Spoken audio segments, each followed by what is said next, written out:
Thank you for inviting me to participate in this panel. My name is Simon Busuttil. I am the coordinator of the European People's Party group in the Civil Liberties Committee.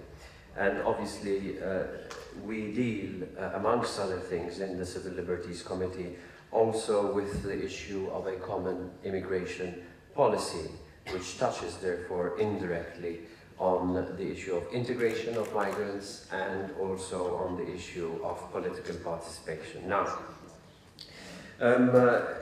before I come to reply to the question that has just been put to me by the previous speaker, let me say that there are some issues that ought to be defined, just to make sure that we understand each other clearly.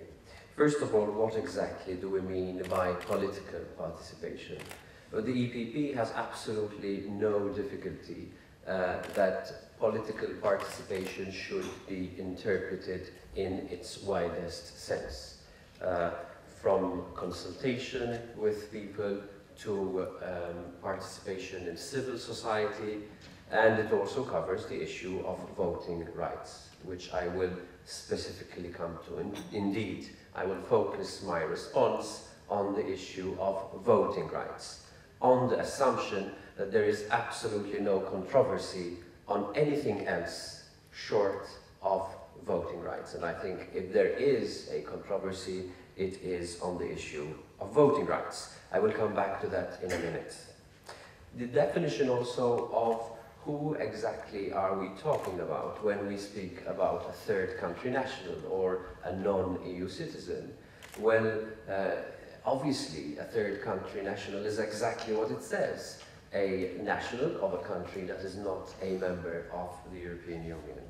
But then, within this broad category, you can have people who are third country nationals coming from the United States of America, and you can have people who come from Somalia, for instance. You can have people who are regular migrants, you can have people who are asylum seekers or beneficiaries of international protection. So I think we have to be careful before lumping everyone together. People obviously fall into different categories, and the law provides for different rights and obligations for these different categories. I think this has to be made clear, because this is the law, whether we like it or not. Having said that, let me now come to the crux. I think that voting rights are a matter that are intrinsically tied with whether a person belongs to a given society. And more often than not, that is dictated by the very constitution of the state where that person resides. Now, a constitution would typically say that voting rights would be limited to persons holding the nationality of that particular country. But other constitutions can expand that and say also that voting rights in particular elections, such as, for instance, in municipal elections or local elections, can be extended also to EU citizens other than the nationals of that country, or even to non-EU citizens. This is a matter for the national constitution. And I believe that this also implies that there's subsidiarity at play here. Each national constitution and national legislation on electoral rights defines which category of people should have voting rights in which elections. If we talk about national elections, then typically the situation is, as you all know, that you need to have the nationality of the particular country to be able to do so. But clearly, this is a matter for that country to dictate. Should we, at European level, because this is then the next question, should we, at European level, tell individual countries whether they should amplify, extend their definition of who gets voting rights in their respective country? Well, the EPP position on this question is clear. No, we should not. We should not go there And the reason is subsidiarity. Each country should define this, decide this on its own, in its own way. Linked to this is obviously the issue of EU citizenship, which is a broader concept, as you know, and EU citizenship implies rights that come out from the treaty and from the legislation that the treaty enables us to enact.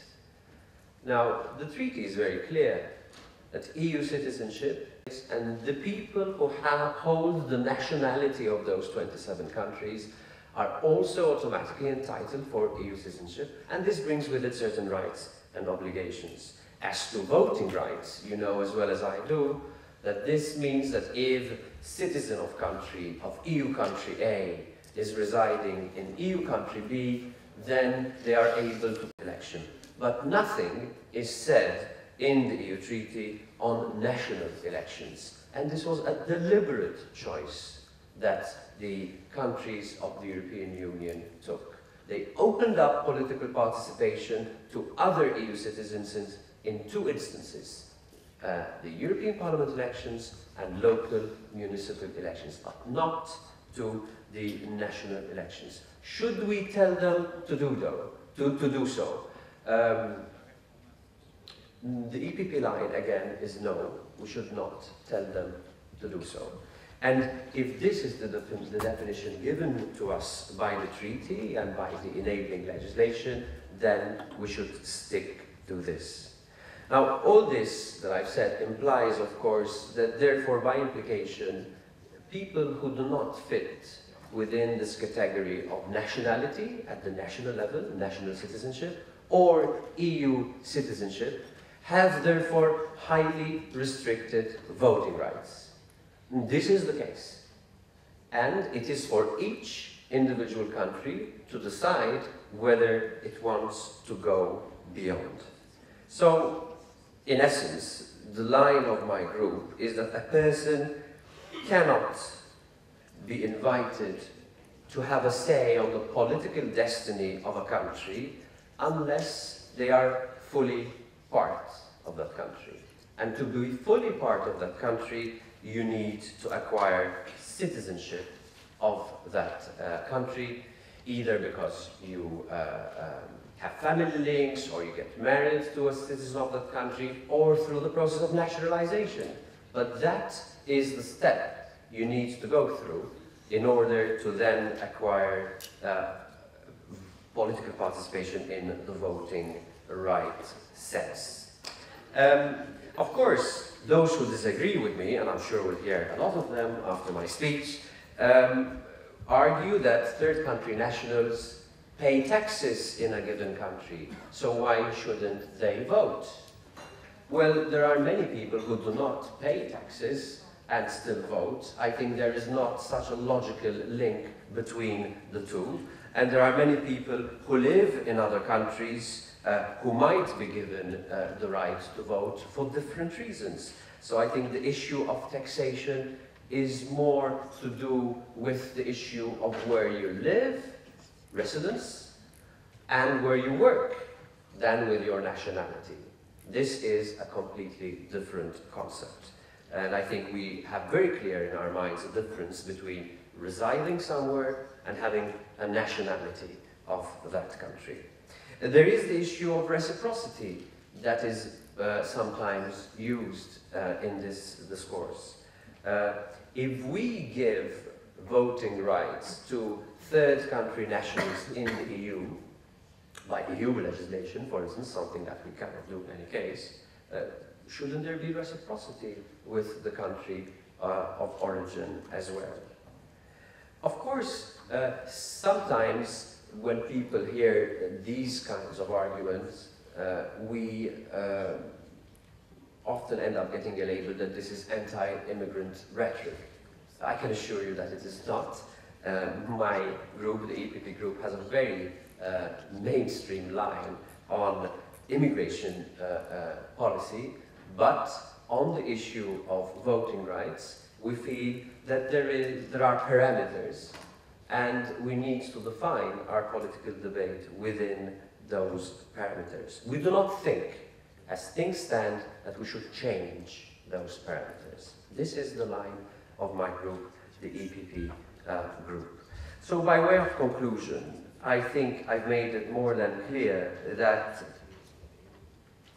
the issue of voting rights is an issue that should be determined at the level of an individual member state.